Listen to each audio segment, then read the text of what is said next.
What's going on, guys? Sorry about that. What's going on, guys? It's your way Thriller here, and we are here for the EDA. I'm pretty sure it's right. The Paldean Draft Associations. We are here for season 2, I believe. Season 2 or season 3. You'll see in the thumbnail, untitled basically. But first off, I do apologize if I sound a little nasally and stuff. I have actually been sick since Monday. Ever since I got home from babysitting my nephew, I had a really bad sore throat. And the last couple of days, I have my sore throat kind of issues. It's actually a lot better now, but now I'm having a lot of sinuses and just like nose running and stuff, and a little bit of light headache-ness and lightheaded. So it's just been a little bit of this. Hopefully I'll get better soon. But I'm going to go ahead and record my draft analysis for this video right now. Just because, for one, I finished drafting today, and I already know exactly what I'm going to be picking for some stuff. So until I can't pick that out, let's go ahead and tell you guys what I've drafted here. And this is probably one of the most unorthodox drafts I've ever done.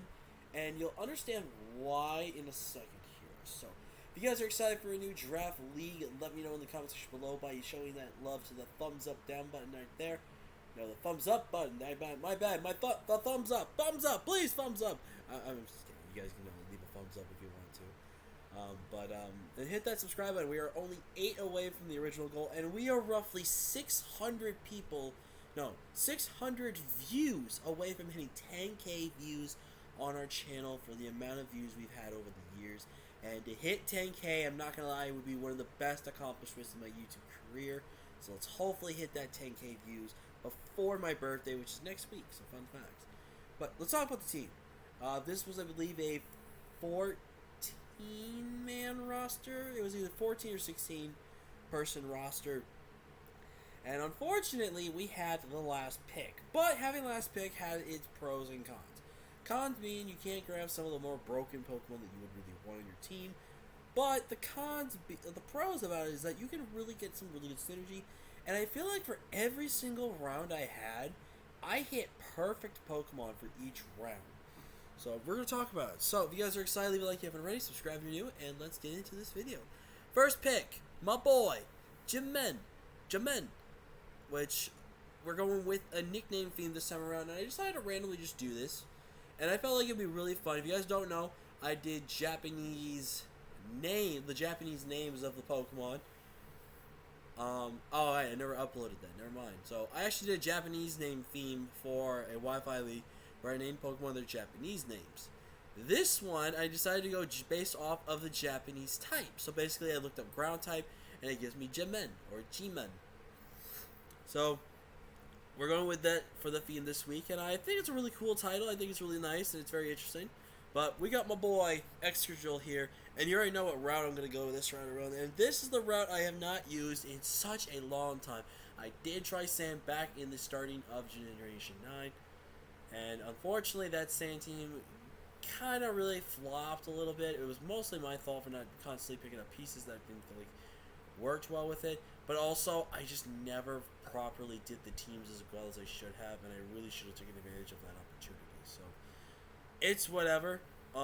But this is my first proper attempt with Sand again because I've got my boy Drill back, and I'm super excited for this team. Drill, if you guys don't know, Under Sand is an absolute monster, the most premier and fastest, not counting Lycanroc midday form, Sand abuser in the game. It can run Adamant pretty much almost every single week under Sand and just click damn buttons, man. It can be choice banded and click any move and just go to 2KO everything. It can be set up with SD and then just rip through. There are only a few great counters to this Pokemon, being the Corviknight and Skarmory, but for what I have drafted, I pretty much beat those Pokemon, and they can't handle my team. So I think that's really, really good. So looking forward to that. Drill, again, you guys saw us try using the UMPLD League. It did nothing. It only got 1 kill that whole season. So, very unfortunate, but I'm really hoping we use Drill good here.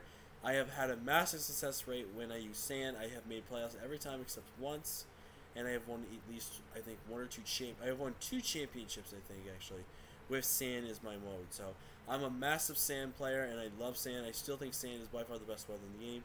I do think currently it's either Rain or Sun, though, in Gen 9, but Sand still has an amazing function, and I really hope to use it well. To pair it off, you really want to get a really good electric type that checks some of the more bulkier waters and the bulkier grass types that can really hinder Excadrill. And you really want to get some really good pivoting with this Pokemon. And you really need to get a special breaker to pair with it. And I figured this Pokemon was not going to make it back to me. Now, be granted, I think it could have, but I wasn't risking it. And plus, I want to use this damn thing because I wanted to try it last time, but we never got to really use it last time. So, we're going off with Raging Bolt this time around, guys, and I'm so excited for this thing. We're going with Ryu, which is Japanese for dragon. So, I actually looked up their typings and went with a more cooler name of their dual typing. So, that's what I decided to do. And, but yeah, Raging Bolt is fantastic. I absolutely love this Pokemon. It is so incredibly strong. I absolutely love this Pokemon. I have not ever used this one, so I'm very new to it. It gave us a good dragon type to pair with our steel type, which I think is really, really good. And also gave us one of the best electric types in the game right now. So, gonna be a very strong Pokemon. I'm very much looking forward to using this Raging Bolt very well. And with it, I needed a really good water type, which can help still check the bulky waters, but also helped with some of the grounds that we were also going to struggle with a little bit. So I ended up picking up Rotom Wash, aka Mizu, for Japanese for water. This was probably not originally what I had in mind. I believe I originally wanted, I wanted an Ogerpon Wellspring, which I think would have been the perfect glue piece to this draft. 100%. And then I only would have had to stress about maybe getting a fire type down the road.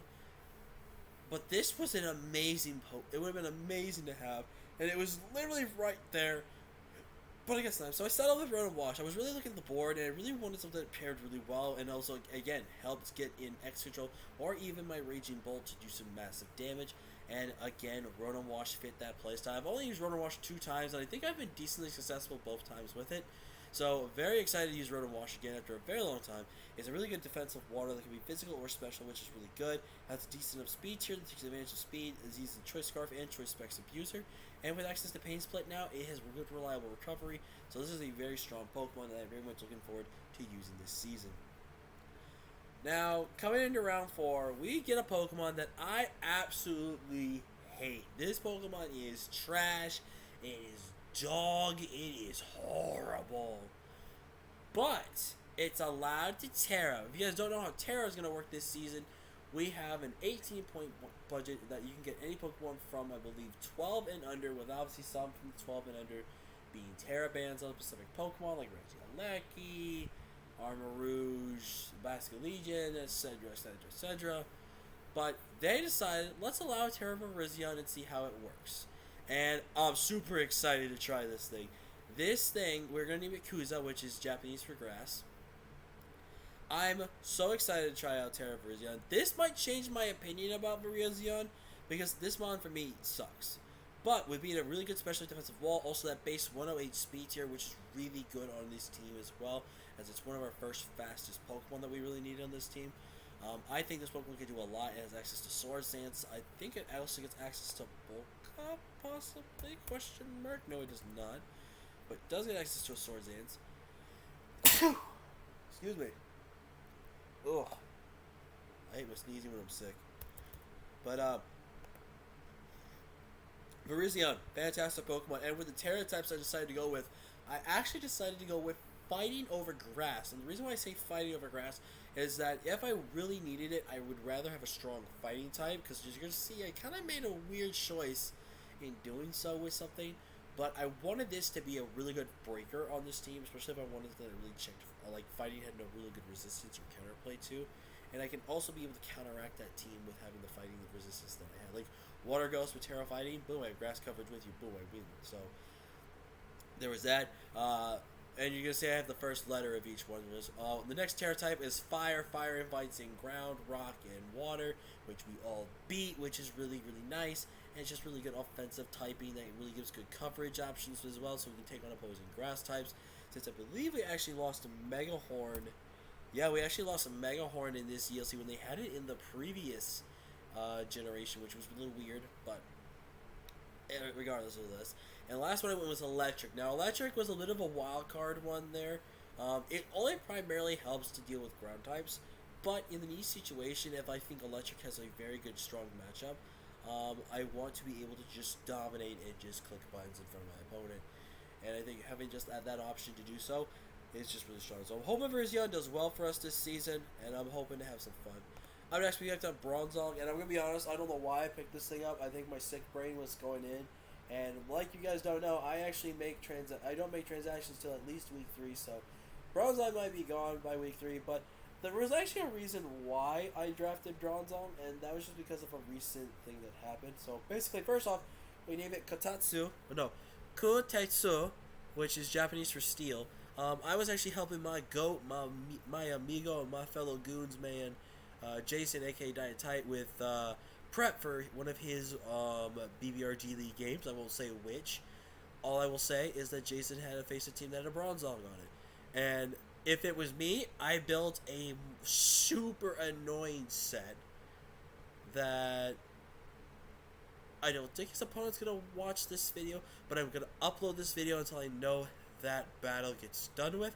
That way it's fair and I don't spoil it for the viewers, and also in case Jason's opponents watch this, he doesn't try to take the strap before they play. But I used an Iron Defense Trick Room Weakness Policy Bronzong, and it claimed like 4 or 5 kills. That's how creative you can get with Bronzong. Plus Bronzong has access to Body Press, which paired with that is insanely destructive. I think overall this is a fantastic Pokemon. Absolutely love Bronzong. It can easily beat its counters in the right format that it is in, and it's just a super strong Pokemon. I am looking forward to using Bronzong. It may be gone by week 3, but if not, it also gives me a good Stealth Rocker, which is my second rocker on this team. I think it's going to be a really good fit for this draft, and I'm really looking forward to using it. Up next, we have Yuri, which is Ghost, or a form of Ghost in Japanese. I don't know, it's literally called Ghost, with G-O-S-T. But we're going to go with Yuri because I think it was based off of a spiritual urban lord thing. So I like that bet even better. But we have Decidueye. Decidueye, if you guys don't know, I actually am a massive fan of this Pokemon now. I used it in the Wi-Fi run where we made the finals, and it freaking carried. And I think it was the semifinals. I think it was semifinals that we played. Yes, it was semifinals. And this thing dodged a very critical Cecil's Edge miss, and it helped carry to get 3 kills and just take out half the team by itself. And what's really good about this Pokemon is the DC mixed defensive, but also mixed offensive bond. Gave you access to a really good, reliable defogger if we really needed to, pair with the rapid spin that we have with Excadrill. So overall, I felt like this was a fantastic Pokemon to pair off in the rounds 5 and 6. And I think it just really complements a lot of things on my team. But right now, you're going to see that we have a massive Ghost weakness, so we really need to make sure we patch that up. We don't fully patch it up, but we patch it up down the road with some Pokemon, so... but you also can tell I have not drafted my Sand Setter yet. I basically waited till the last round of drafting that I was going to pick up my Sand Setter because no one was going to be able to take up any Sand Setter that I wanted. So there was that. But Decidueye, fantastic Pokemon. Very much looking forward to using it again this season. Very iffy about having 2 of the same types on the same draft, but we'll see what we can make this work. Up next we have Kaji, which is for Japanese for fire. We grabbed Volcarona, and this was the pick I needed. First off, Fairy was going to be looking like a little bit of a problematic typing, but the bigger picture was this was also grass typing. I think grass typing was also really important to have, as I can't fully rely on Decidueye because certain grass types can beat Decidueye, and certain grass types, depending on the matchup, can be able to take on my Virizion. So I wanted that extra option because, again, some other grass types like grass ghost types and stuff like that, or grass dark types, can take on my Bronzong. So I felt like I needed at least one more answer. I felt like I really needed a good fire type, and I grabbed probably the best fire type I could have ever asked for. I was thinking about Arcanine for a little while, but I want to use more Arcanine as more of an offensive fire than a defensive fire. This can play as a defensive fire. A lot of people sleep on how good and how bulky Volcarona really can be. Plus, with the Flame Body ability, it's really going to force people to be very careful to go for their physically offensive moves. Unless they're guts, then they can take the advantage of it. But overall, this Pokemon is so good. I actually had a really good resurgence with it in a Wi-Fi league, and I used it very well to its success. Didn't use it a ton that I thought I was going to, but it was a fantastic Pokemon. I absolutely loved it. So I'm hoping and I'm praying, because I think this might be the first, no, this will be the second time I've ever drafted Volcarona in well, I guess technically third if you want to count it, but in regular draft league format. I don't ever really draft Pokemon like this just because it almost feels like it's forced to have this item on it every single time. But, well, who knows? Maybe we can make something work with it and do something different. But I'm very excited for Volcarona. I know I sniped someone really hard on this pick because they really needed it in their team as well. And I just thought this was a really good pick. And also the base 100 speed tier really helps with our speed tiers as well. Last but not least, we needed a really good fairy, but we also really needed a dark type because we really need to start patching that ghost weakness. And I think when you look at a fairy dragon steel core, this is probably a very scary one. When your fairy is a good support piece, and probably one of the best, if not the best prankster user in the game with screens, this mod is an absolute monster. Parting shot for more momentum, which is great for my team. And you won't sleep on this thing being offensive. Like, this thing with Nasty Plot under a lot of intimidate situations can be really good because it can have the Adrenaline Orb set that can be really cool with it. But again, Nasty Plot, Swords Dance, Bulk Up, this Pokemon can just do a ton of damage, and this Pokemon literally has no good counterplay towards it. It is a very strong Pokemon. We have a lot of counters to the Poisons and Steel types. Poison, probably a little bit rougher to deal with, but we have our answers towards it, and I am very much looking forward to using Grimmsnarl again. And we are dealing with Kyurei, which is Japanese for Dark. Obviously, Hippowdon, we're going to call it Mama Jiman, which, because I couldn't use the other names around unless I want to use Psychic, which then I can change that, which I might, I don't know. But we have Hippowdon, which I personally went with because it was more of a physically defensive Pokemon, and I wanted more of a bulky supporter versus an offensive supporter. And I'm going to keep saying this the day I die. The best Sand Setter. I don't care. This, to me, screams the best Sand Setter because it only shares one actual weakness with Excadrill, and that is water. Now, water, I have 2 grass types, 2 electric types. That's also one of them is water and one of them is dragon. I have great water counterplay on my team right now, and Hippowdon it is weak to grass. We have great grass counterplay. Astral can actually take grass hits and be able to revenge them with Air Release or X Scissor or even Iron Head, depending on the situation. This, to me, screams the best Sand Setter. Plus, it's a Stealth Rocker, Yawn with great support and Slack Off for reliable recovery. This Pokemon is so fantastic. And adding access to Whirlwind as well, just phasing. It's a fantastic Pokemon. And I will stay to this day that this is the best Sand Setter. And last but not least, we have Sejo, which is Japanese for normal. We have my boy Tauros, who I have not used in so goddamn long. And I'm very excited. This has a fantastic move pool in its arsenal. And of course, being that it's Tauros, it's got Sheer Force, baby. This is one of the most strongest normal types, and especially when it's a normal type that can Terra. Terra Sheer Force Body Slams. I have seen some calcs, and I've seen some damage. This thing quite literally OHKOs to 2-hit KOs the majority of the format. Like my Bronzong, if I'm max defense, it does probably a clean, probably 30 to 40%. A roughly estimated 3 or 4 hit KO with Terra's normal body slam from a freaking Tauros. That is disgusting. And, like, yeah, it can't be able to take on most ghost types, which, again, being my Terra Captain, I went with Terra Normal because it was the only Terra type we could use. Oh, we also have to use one of our 2 stab types as a primary stab Terra, if I didn't say it already. But my 2 Terra types are with Ground. Ground just because it was a good offensive typing, and I felt it was really good. But the main one I'm probably going to be using, besides Normal, is going to be Ghost. Now, you may be asking yourself, why would I go Ghost if I have a Ghost weakness? Well, here's the thing. Ghost types can either predict me to go for the Ghost type move, or Dark types can predict me to possibly either not go for it, or even if they want to catch me doing a Terra on and not going for a Dark type move, instead of go for a Ghost type move, or I don't know, maybe a fighting type move, and I go for it. That helps with the situation as well. But mostly, I think I'm going to be running Terra Normal a lot. But Terra Ghost has its merits, and I felt like it was a better option to have, and a really good physical Ghost stab, which I think was really good as well. But yeah, that's our team. I'm very happy with this draft. It's a little unorthodox because I have several typings that don't quite make sense to have on this draft. But I think overall it's fantastic. Obviously, I don't have any access to Toxic Spikes or a Grounded Poison. That's actually something I did not pay attention to. Well, T-Spikes are coming every single week, so we better get ready for that. But overall, I'm very excited for this draft. I have very high hopes for it. I'm really hoping we keep up the streak and be able to do well with this. So, with that being said, thank you so much for watching. Like, comment, share, subscribe, and I'll see you guys for week 1 And until next time, guys, I'll try to get better, and I'll see you guys later. Peace.